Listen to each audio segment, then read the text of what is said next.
Welcome to the Rim Break Rodeo. We hope this video helps. In this video, I will show how to fix TDU2 easy method. Start by backing up saves and closing all background apps, then verify game files in the client. If files are missing, reinstall only those components rather than the whole game.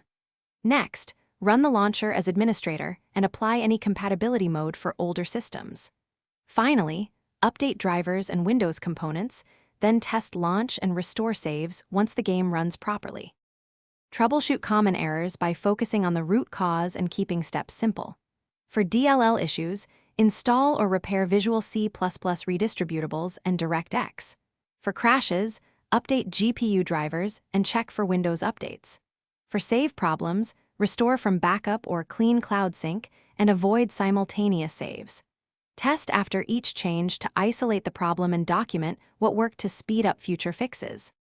If this guide is helping, please subscribe and like to support future fixes. Quick recommendation: bring your space to life with the Echo Dot smart speaker, which gives crisp audio and voice control for game music and timers while you troubleshoot. It pairs easily with any setup and saves desk space with compact design. Check the description for the link and other deals, and now let's get back to the video. When basic fixes fail, move to advanced steps while staying cautious and methodical.